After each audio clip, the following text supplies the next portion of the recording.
L'onychomycose, les remèdes naturels populaires fonctionnent-ils? Les remèdes naturels populaires pour traiter l'onychomycose sont-ils réellement efficaces? Nous répondons ici à cette question. Découvrez ce que disent les spécialistes sur le sujet et comment traiter cette infection fongique. Les remèdes populaires pour traiter l'onychomycose sont assez recherchés. Cette affection qui se caractérise par une coloration blanche ou jaunâtre et qui provoque des démangeaisons et encore d'autres désagréments, représente un tiers des infections cutanées fongiques.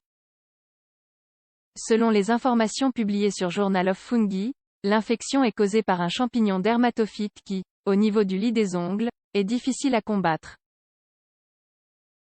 C'est pourquoi l'onychomycose finit généralement par réapparaître.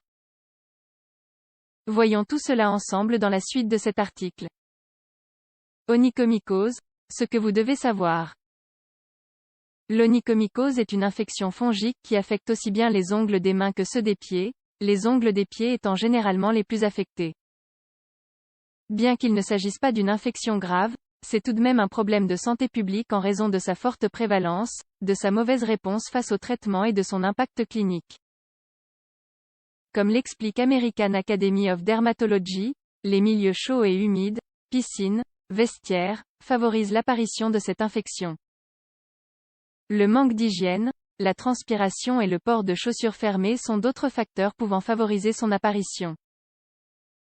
En somme, toute situation dans laquelle les ongles sont exposés à l'humidité pendant une période de temps prolongée favorise l'apparition de l'onychomycose.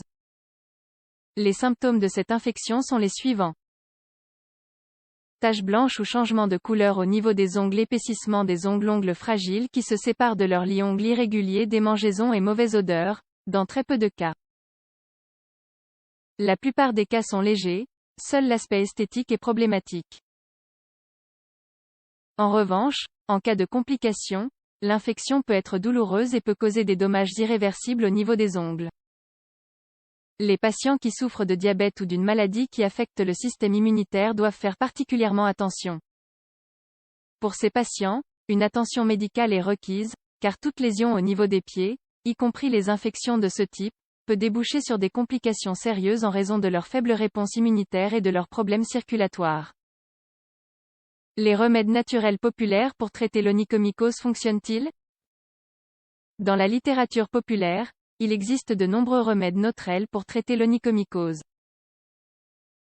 Néanmoins, ces remèdes continuent d'être contestés par les professionnels de santé. Sur Journal of Fungi, les options mises en avant pour traiter cette infection fongique sont l'huile d'arbre à thé et la plante Ageratina pichichensis qui ont toutes deux présenté une activité antifongique. D'autres substances telles que le propolis ou encore le Vicks Vaporub ont également montré des effets intéressants contre l'onychomycose dans le cadre d'études pilotes. Mais dans tous les cas, les résultats ne sont pas concluants et d'autres recherches sont nécessaires pour déterminer l'efficacité de ces traitements naturels. Il est donc nécessaire de consulter un professionnel de santé et de suivre le traitement prescrit par ce dernier. Néanmoins, les substances citées peuvent être utilisées en tant que traitement complémentaire. D'après les études disponibles, ces substances n'ont pas d'effets secondaires indésirables chez l'homme, laissant ainsi penser que ce sont des substances fiables et tolérables. Les traitements médicaux pour traiter l'onychomycose. Jusqu'à présent, les traitements médicaux sont les traitements les plus acceptés à l'heure de traiter l'onychomycose, bien qu'ils fassent toujours l'objet de recherches. Selon une publication de Indian Journal of Pharmaceutical Science, ces traitements se présentent sous la forme d'agents topiques et oraux. Parmi les agents topiques, figurent les vernis traitants tels que l'amorphine 5% ou encore le cyclopyrox 8%. Les crèmes, poudres et autres produits à usage topique ne sont généralement pas très efficaces, car ils ne pénètrent pas dans la peau avec autant de facilité que les vernis traitants. Parmi les agents oraux, figurent la griséofulvine, la terbinafine, l'itraconazole et le kétoconazole.